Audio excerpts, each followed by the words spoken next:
Oi, meu nome é Marcos Farias e esse é mais um podcast do Não Sei Filosofia. Você pode acompanhar esse podcast no Spotify, também pelo YouTube, né? Esse vídeo que está sendo gravado junto com o podcast, e também no Instagram, @NãoSeiFilosofia. Então, deixa o like, compartilhe, siga a gente no Spotify, no Instagram, e se você gostar, comente aí embaixo para a gente poder trazer mais conteúdos como esse. O tema de hoje, a gente vai falar sobre a pós-verdade, fake news e 1984. O que é o conceito da pós-verdade? Basicamente, pós-verdade, sem entrar tanto em termos técnicos, é a forma que foi encontrado para classificar quando você distorce alguma notícia ou mesmo algum acontecimento histórico e trata aquilo para poder manipular o povo. Pode ser um governo ou coisa similar, né? Então, um tema bem atual, né? A fake news nesse contexto ela é uma parte das etapas da pós-verdade, né? Então, a fake news a gente conhece bastante, basicamente é quando você distorce, cria ou mesmo tenta trazer ali a notícia para um outro lado para favorecer um ponto, principalmente político, né? A gente tem visto mais recentemente e usa isso a seu favor. Mas o que o 1984 tem a ver com isso? Bom, 1984 é um livro que foi escrito pelo George Orwell, um escritor em inglês. Ele escreveu esse livro para retratar uma distopia onde o protagonista trabalhava para um governo totalitário e esse governo totalitário vigiava o povo e controlava as atividades daquele povo, né? E você era meio que obrigado a gostar do governo, você não tinha opção. Apesar de ser um livro que ele traz bastante esses temas, né? Um livro extremamente atual, ele foi escrito, apesar do título de 1984, ele foi escrito em 1949, então há muito tempo atrás já estava prevendo coisas que iam acontecer. Ele também é um livro muito bom para você ler do aspecto narrativo, né? Então ele é um romance, então ele tem um aspecto de suspense, então eu recomendo a leitura. Bom, como que o 1984 ele tem relação com a nossa realidade hoje? O 1984 ele traz alguns temas interessantes. Primeiro que eu acho que cabe destaque, que nem todo mundo conhece, é o Big Brother. Tá, mas Big Brother é aquele reality show lá que passa na Globo, enfim. Sim, mas ele foi idealizado, ou melhor, ele foi considerado ter esse nome na inspiração do 1984. Se isso é bom ou ruim é outra história. Mas 1984, o Big Brother, o grande irmão na tradução, ele é uma figura, né, que é o líder do governo, então é a pessoa que é o autocrata, né, a pessoa que domina aquele governo, e ele está presente em todos os lugares. Mas como assim? Basicamente, todas as pessoas têm na sua casa como uma espécie de televisão, que também tem uma câmera, então ela tem uma vigilância 24 horas. Então a ideia então do conceito do reality show, de ter uma casa vigiada 24 horas, é uma inspiração nesse livro. E não só na casa, mas também em qualquer lugar que você vá. Então o Big Brother ele é a forma de ter sempre ao seu lado o governo, né? E uma vigilância 24 horas. Não apenas vigilância, mas também controle. Então o governo consegue ver se você está fazendo alguma coisa errada e te punir de acordo com o que você está fazendo. Então uma vigilância total. Então é um termo que, se você pensar bem, em 1949, a gente talvez não cogitava ter televisão na casa das pessoas, né? E o Orwell já começava a imaginar que a gente seria vigiado. Tá, mas hoje a gente é vigiado dentro de casa? Não, a gente não tem câmera do governo. Mas eu garanto que você está ouvindo esse podcast ou assistindo esse vídeo ou conferindo a nossa página de algum dispositivo que provavelmente consegue ser rastreado, né? Quantos de vocês aí já não estavam, de repente, sei lá, vendo anúncios ou vendo stories no Instagram e de repente você comenta com alguém, nossa, sei lá, queria comprar um tênis ou estou pesquisando uma casa e começa a aparecer anúncio para você, sem que necessariamente você tenha digitado aquele termo na busca, né? Então, é uma vigilância. Se ela é consensual ou não é uma outra história, e ela não é uma vigilância do governo, é uma vigilância para fins comerciais. mas é uma vigilância. Então, o que você vai usar com isso? Se a gente pegar o escândalo lá da NSA, Agência de Inteligência Norte-Americana, onde divulgou-se que o governo tinha acesso a milhões e milhões de dados de pessoas e conseguia rastrear várias pessoas e usava isso, sabe-se lá por qual motivo, é uma realidade muito próxima de 1984. E vejam bem, uma crítica que 1984 naquele momento fazia a governos totalitários, talvez de esquerda, né, porque o Orwell tinha uma visão ali muito de criticar o stalinismo na época da União Soviética, mas que foi praticado por um governo americano, né, que em teoria seria o oposto de tudo aquilo que a União Soviética representa. Então, percebam, a questão não está até em esquerda e direita, mas a questão está em manipulação, vigilância e controle, né? O quanto que a gente está atento a isso? Talvez é a pergunta que a gente vai ter que fazer no final de tudo. Falando sobre a visão do Orwell, o Orwell é um cara que muitos dizem que era de esquerda, mas tinha uma visão crítica sobre a esquerda autoritária, né, uma visão de bom senso, na minha opinião, assim como na direita também, alguns falam em anarquismo, enfim, Orwell era um ser humano, né, como ser humano ele tinha várias visões e ideias e ninguém pode negar que ele era um cara que previu muita coisa e que criticava muita coisa, então a coragem dele naquele momento foi muito grande para escrever sobre isso, né. Bom, outros aspectos do livro 1984, ele traz alguns fatores que a gente vê na realidade hoje. O protagonista do livro trabalha no que eles chamam de Ministério da Verdade. O que é o Ministério da Verdade? Bom, o Ministério da Verdade nada mais é do que um departamento, né, que ali o protagonista do livro trabalha, que trabalha diretamente com o governo central, com o Big Brother, e esse governo controla através desse ministério as informações. Então as notícias que não são interessantes, temas que são espinhosos ou mesmo apagar pessoas da história, então é algo assim bem extremo, mas que traz muito da nossa realidade. Exemplo, né?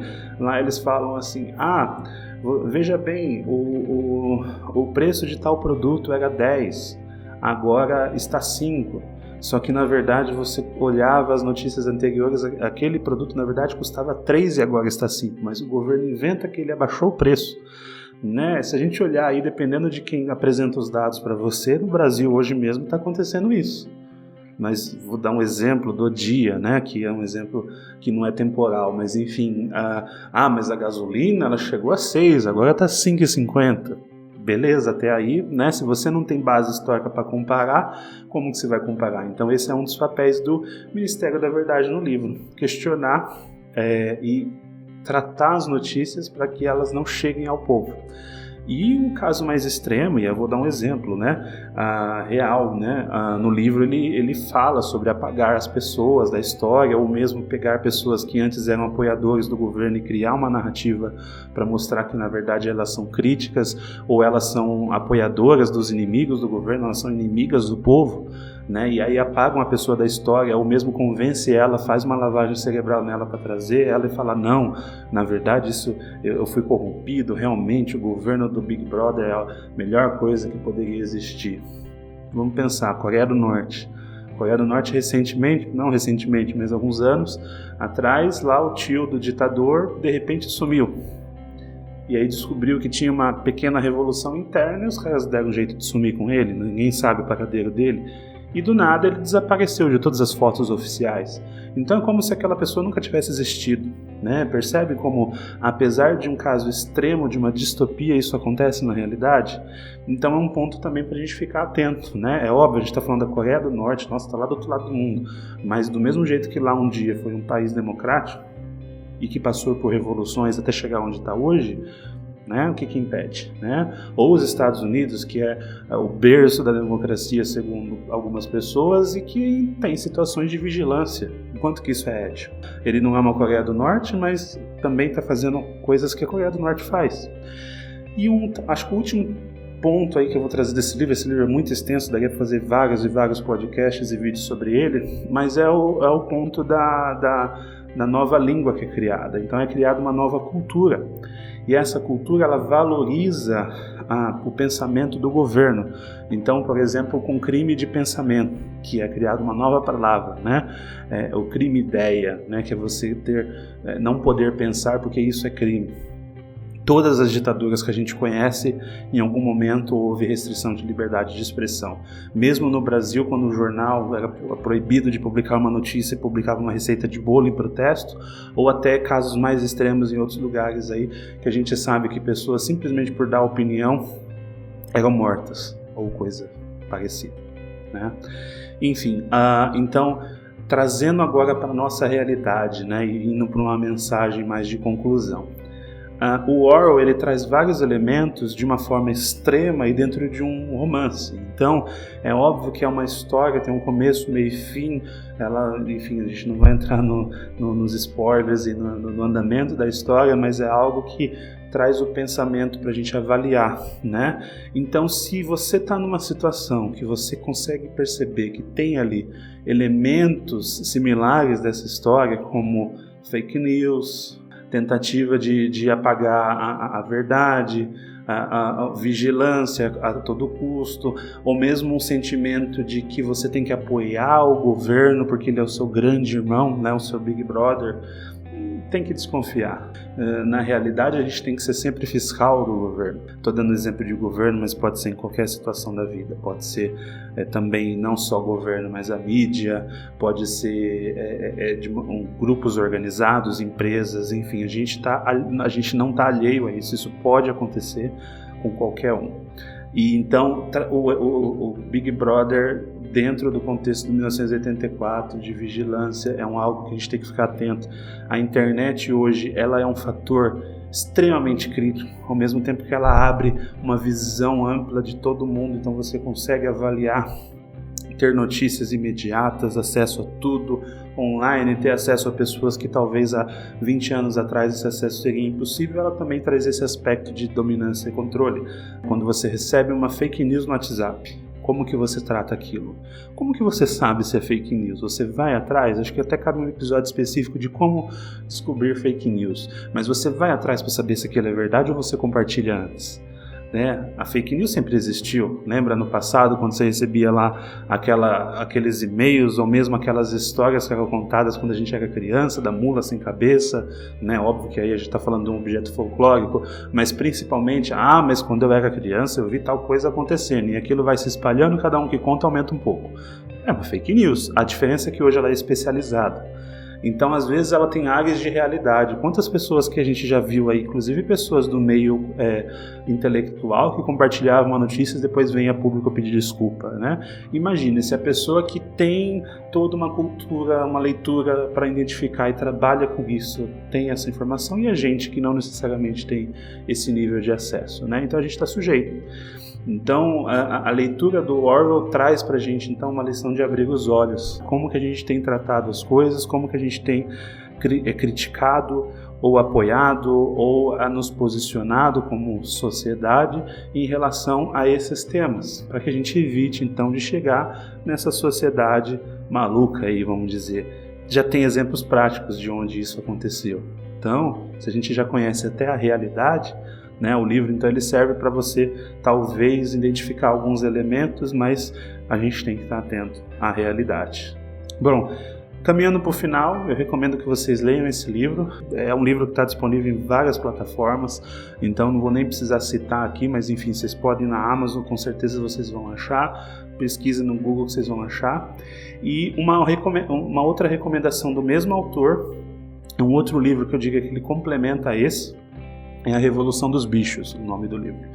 E lá ele fala um pouco, uma crítica também à União Soviética e a governos totalitários, mas com uma analogia com o mundo animal, né? É bem interessante que ele mostra como que acontece ali uma mini revolução e depois, enfim, quem ascende ao poder não necessariamente faz aquilo que planejou, então é um livro que se adequa muito à nossa realidade de hoje, e ele é um livro relativamente pequeno comparado a 1984, então eu acho que vale a leitura. Esses dois livros, um acaba complementando o outro. Existem outros textos também do George Orwell que ele desenvolveu, alguns contos, outros ensaios que são bem interessantes. Eu recomendo que vocês realmente leiam ele, é muito interessante. Bom, é isso. Por hoje eu acho que a gente já falou bastante. Tem alguns ganchos aí que eu acho que a gente pode até tratar novos temas relacionados a fake news, a George Orwell, a tudo isso. Me avisem se vocês estão gostando. Vocês podem deixar um comentário no Instagram ou mesmo aqui no YouTube, pelo Spotify. Siga a gente, compartilhe com as pessoas que você achar que gostariam de falar sobre esse tema, e manda mensagem, né, nessas plataformas, que a gente vai estar olhando e desenvolvendo novos temas, porque realmente, né, a gente quer desenvolver mais essa questão de pensar na filosofia, mas também com temas que façam sentido, que tragam valor no nosso dia a dia.